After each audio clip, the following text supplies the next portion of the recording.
Eu sou Isabela Martins, e aqui está a verdade nua e crua. Quando eu tinha 22 anos, perdi as 2 pernas em uma bomba no Afeganistão. E quando voltei para casa em uma cadeira de rodas, minha família não apenas me ignorou, eles agiram como se eu já estivesse morta. Isso foi há 8 anos, e a picada ainda persiste. Uma dor vazia que, de alguma forma, alimentou tudo o que me tornei. Então, sim, fique por aqui se quiser ouvir como transformei a rejeição deles em minha vingança. Eu cresci em um subúrbio tranquilo de Ohio, o tipo de lugar onde todos sabem da sua vida, mas fingem que não.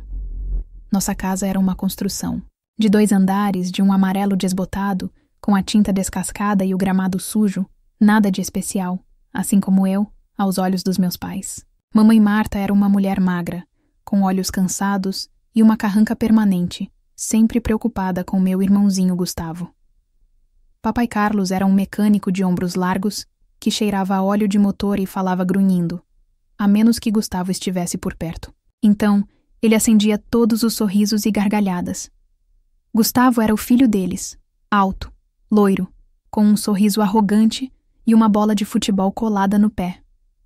Eu era a sombra, uma garota magra, com cabelo castanho bagunçado e um livro agarrado, como um escudo. Mãe, eu tirei um A na minha redação, eu dizia, segurando o papel como um troféu. Quando eu tinha 10 anos, ela olhava e murmurava, "Isso é legal, Isabela." Antes de dizer, "Gustavo, você vai ser uma estrela no jogo de amanhã." Meu peito apertava, uma dor surda se espalhando. Eu a observava elogiar ele por chutar uma bola, enquanto minhas ações passavam despercebidas. Papai não era muito melhor. Depois que eu construí uma casa para pássaros na aula de oficina, preguei cada canto perfeitamente, e ele apenas assentiu dizendo, "Bom trabalho", antes de delirar sobre o último gol de Gustavo. "Esse é meu garoto", ele gritava, dando tapinhas nas costas de Gustavo. Eu ficava ali com a casa de passarinho na mão, me sentindo um fantasma. No ensino médio, eu parei de tentar impressioná-los.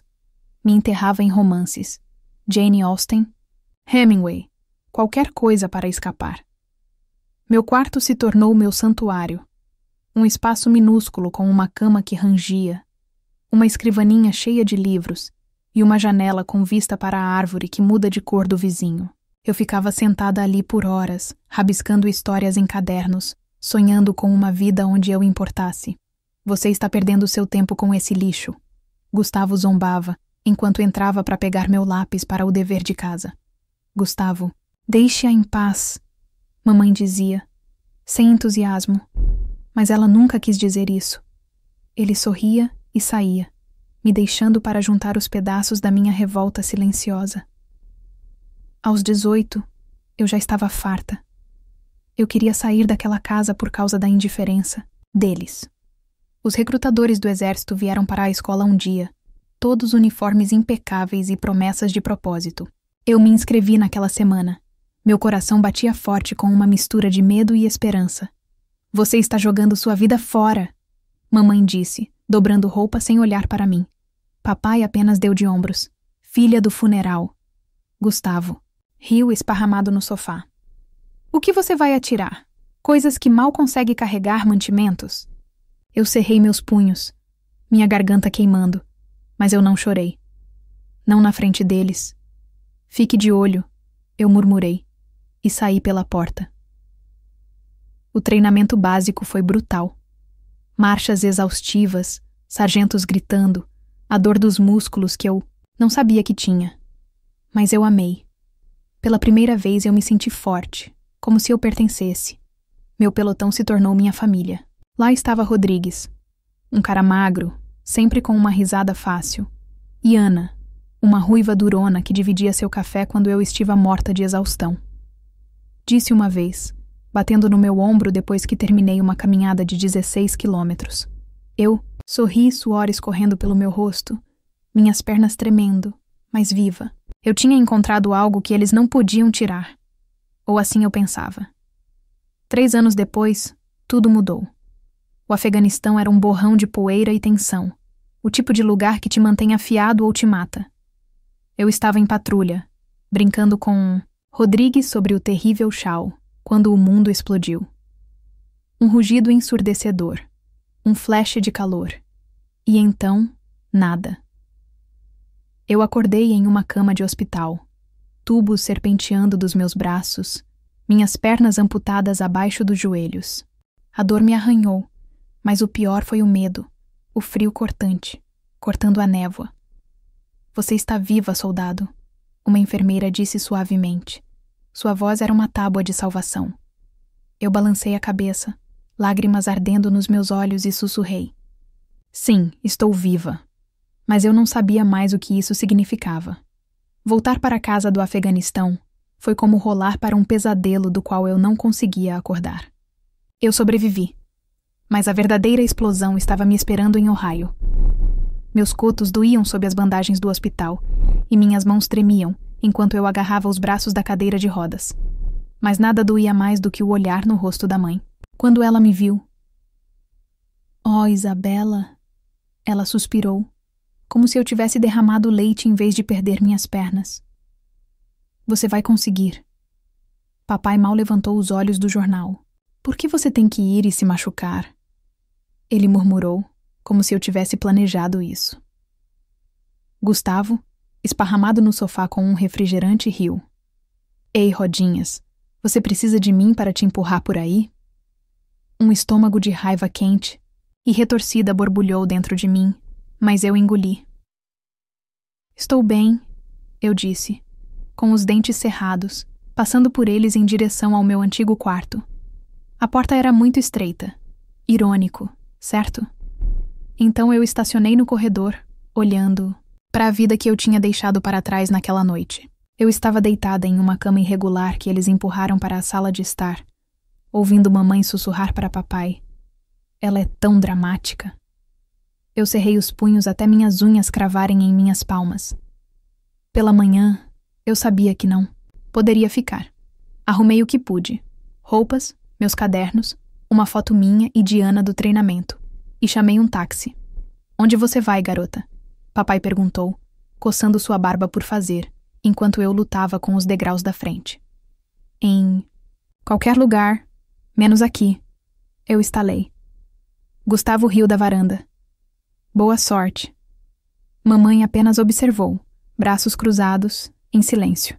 O motorista do táxi, um cara rude chamado Roberto, me ajudou a carregar sem dizer uma palavra enquanto nos afastávamos. Eu não olhei para trás. Meu peito estava apertado, como se eu estivesse me afogando, mas havia uma faísca também.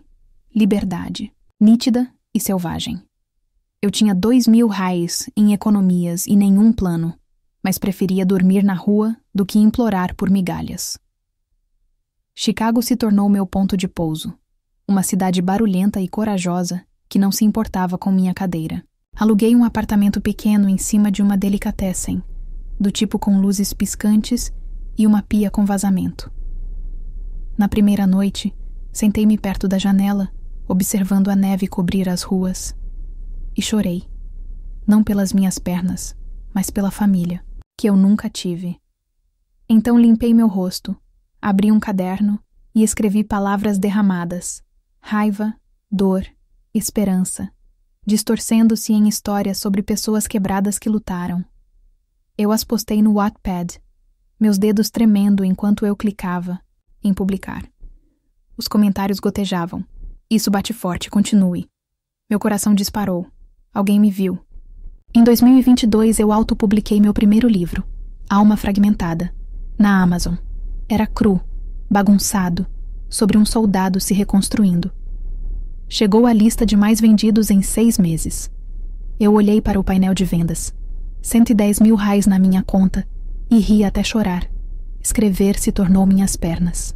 Eu entrei em cafeterias com um laptop equilibrado no meu colo, digitando enquanto os descolados tomavam café com leite.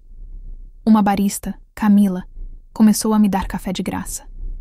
Você é aquela escritora, certo? Ela perguntou um dia, seu cabelo azul pegando a luz.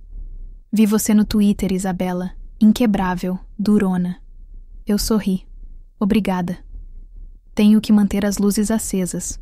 Twitter era meu megafone. Trechos como Dia 492, ainda de pé, meio que ganharam milhares de curtidas. Meus seguidores cresceram, e minha espinha também. Em 2024, eu tinha 28 anos. Falando em livrarias e convenções, minha voz firme, mesmo quando minhas mãos tremiam. A agente literária Patrícia, uma mulher afiada com batom vermelho e um olhar prático, assinou um contrato comigo depois de uma apresentação. Você tem fogo, Isabela, ela disse. Vamos fazer de você uma estrela. Meu segundo livro foi vendido por 6 dígitos. Eu me mudei para uma cobertura com o horizonte da cidade como meu novo quintal e pensei que este era meu lugar. Então, eles voltaram. Era um dia frio de outono em 2025 e eu estava em uma livraria de Chicago, autografando cópias do meu último lançamento. A fila serpenteava para fora da porta. Leitores, alguns em cadeiras de rodas, me agradeciam pelo alma fragmentada. Eu estava no meio dos autógrafos quando ouvi a voz dela. Isabela, minha mãe estava lá, mais magra, cabelo grisalho. Meu pai apareceu atrás dela, mãos nos bolsos. Minha caneta congelou. O que você quer? Eu perguntei com a voz fria. Os olhos da minha mãe se encheram de lágrimas. É o Gustavo. Ele está com problemas. Drogas, jogos de azar. Ele perdeu tudo. Nossa casa, nossas economias. Meu pai tossiu. Precisamos de ajuda, garota. Meu maxilar ficou tenso. Sonhei com esse momento, com eles implorando, mas não foi bom, foi pesado. Eu te dei 500 royals no ano passado, eu disse. Isso é tudo o que ele merece. Mamãe agarrou meu braço. Ele é seu irmão. Eu puxei de volta, o irmão que me chamava de Rodinhas, que ria enquanto eu sangrava. Não, disse firme. Eles não pararam. Por meses, ligaram, enviaram e-mails, apareceram na minha casa. Ele vai morrer sem reabilitação. Minha mãe chorou, uma vez, me encurralando do lado de fora de um café. Você tem dinheiro? Ajude-o. Eu olhei para ela, meu coração batendo forte, uma vida inteira de negligência deles passando rapidamente. Você o escolheu em vez de mim todos os dias, eu disse com a voz baixa. Conserte sua própria bagunça. Meu pai tentou me culpar, então sua voz ficou rude ao telefone. Nós somos sua família, Isabela. Eu ri. Família amarga. Você me deixou apodrecer naquela noite. Eu bloqueei seus números. Minhas mãos firmes. Eu tuitei. Às vezes, cortar laços é o único caminho para cima. Ininterrupto, se tornou viral. Retweets, aplaudindo, emojis estranhos me aplaudindo. Eu me recostei na minha cadeira, as luzes da cidade brilhando lá fora, e senti algo se soltar.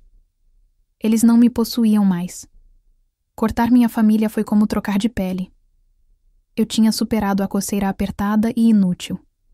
Eu tinha 30 anos agora, e a vida não se parecia em nada com aquela casa amarela desbotada em Ohio. Minha cobertura em Chicago era toda de vidro e aço, com uma vista do horizonte que se estendia como uma promessa cumprida. Eu rolava para a sacada algumas noites. O ar frio roçava meu rosto, e eu apenas respirava. Sem mãe reclamando sobre Gustavo, sem pai resmungando sobre minhas escolhas, sem Gustavo sorrindo como se ele fosse o dono do mundo. Só eu, minha cadeira, de rodas e a vida que eu construí do zero. Meu último livro, Fios Inquebráveis, tinha acabado de chegar às prateleiras, e Hollywood estava farejando um acordo de filme. Eu me beliscava às vezes, esperando acordar de volta naquela cama de hospital. Mas os cheques na minha conta bancária, 7 dígitos agora, me diziam que isso era um sucesso real. Não apagou as cicatrizes, embora eu visse meu reflexo nas portas de vidro. Cabelo castanho bagunçado, olhos verdes mais afiados do que costumavam ser. E via a garota que lutou para cada centímetro disso. Meu telefone vibrou constantemente com notificações, leitores me marcando em postagens, me agradecendo por dar esperança a eles. Uma mensagem ficou comigo, de uma garota chamada Bia, talvez 19 anos, que perdeu um braço em um acidente de carro. Seus livros me fizeram sentir Como se eu ainda pudesse ser alguém, ela escreveu. Eu encarei essas palavras, minha garganta apertou e digitei de volta. Você já é. Foi quando me dei conta de que isso não era mais só sobre mim. Cada palestra que eu dei, cada história que eu contei, era uma tábua de salvação para outra pessoa. Eu tinha passado de invisível para imparável. As pessoas me respeitavam por isso. Não pelo dinheiro, não pela cobertura, mas pela briga. Gustavo, a última vez que ouvi falar dele, estava dormindo no sofá de algum amigo, ainda correndo atrás de autos e se esquivando de dívidas. Mamãe e papai se mudaram para um parque de trailers depois que o banco tomou a casa deles. O karma é quieto assim. Eles pararam de ligar depois que eu os bloqueei, mas eu via seus nomes aparecendo em linhas de assunto de e-mails aleatórios como "sentimos sua falta" ou "por favor, Isabela". Eu os apagava sem ler, meu dedo firme na tela. Eu me senti culpada, talvez por um segundo tarde da noite quando a cidade zumbia abaixo. Mas então eu me lembrava do suspiro da mamãe. Você vai conseguir. E da risada do Gustavo. Boa sorte. E a culpa evaporava. Eles fizeram a cama, eu não estava colocando-os para dormir. Um dia, recebi uma ligação da Camila, a barista de cabelo azul, que foi minha primeira fã. Ela foi promovida a gerente de um café no centro da cidade e continuamos amigas. Você está na moda de novo, ela disse, sua voz crepitando de excitação. Isabela ininterrupta por todo o Twitter. As pessoas estão pirando com sua resposta. Eu ri, abrindo o aplicativo. Meu tweet sobre cortar laços desencadeou uma tempestade. Milhares de retweets, comentários como comportamento de rainha e é assim que você vence. Eu rolei através dos comentários, um sorriso puxando meus lábios. Um cara chamado Marcos escreveu: Meu pai fugiu também. Sua história é o motivo de eu ainda estar aqui. Eu respondi: Continue lutando, Marcos. Você consegue. A internet não era apenas barulho, era a prova. Eu tinha transformado a rejeição deles em algo maior. A verdadeira recompensa veio em um show de palestra no mês passado. Foi um auditório lotado em Nova York. 500 pessoas em pé somente no lugar. Eu fui até o palco, luzes quentes no meu rosto, e contei minha história. A bomba, a família que me abandonou, as palavras que me salvaram. A multidão ficou em silêncio. Então explodiu quando eu disse que não precisava do amor deles para construir isso. Eu precisava do meu. Depois, uma mulher se aproximou de mim, de aproximadamente 40 anos, com olhos cansados e um sorriso tímido. Eu sou Lena, ela disse, segurando meu livro. Meu marido foi embora quando eu fiquei doente. Você me fez acreditar que eu poderia recomeçar. Eu autografei o exemplar dela. Para Lena, inquebrável. E a observei ir embora, ombros mais retos. Meu peito inchou. Não com orgulho, mas com algo mais quente. Cada palavra que eu escrevi, cada etapa que eu passei, foi um dedo do meio para o passado e uma mão levantada para outra pessoa. Então aqui estou eu, 30 anos, mais rica do que meus. Pais jamais sonharam, respeitada por estranhos que parecem família. Eu não procuro saber sobre Gustavo, ou me pergunto se a mamãe ainda está chorando. Eu não preciso. Eu tenho meus livros, minha voz e uma vida que é só minha. A melhor parte. Eu provei que não precisava deles. Eu transformei o abandono deles no meu superpoder, e todos os dias eu acordo sabendo que sou o suficiente. Aquela garotinha com a casa de passarinho, aquela que eles ignoraram, ela é uma força agora, e não está diminuindo o ritmo. Aqui está a questão. Você não precisa da minha história para encontrar a sua. Alguém já tentou te segurar? Talvez seja um pai, um irmão, um amigo que não te vê. O que você está fazendo para provar que eles estão errados? Eu quero saber! Escreve aqui nos comentários abaixo, porque eu leio todo mundo. Clique no botão curtir se você está comigo e se inscreve no canal, porque temos histórias novas todos os dias aqui no canal e assim dessa forma você não perde nenhuma. A vida é muito curta para deixar qualquer outra pessoa escrever seu final.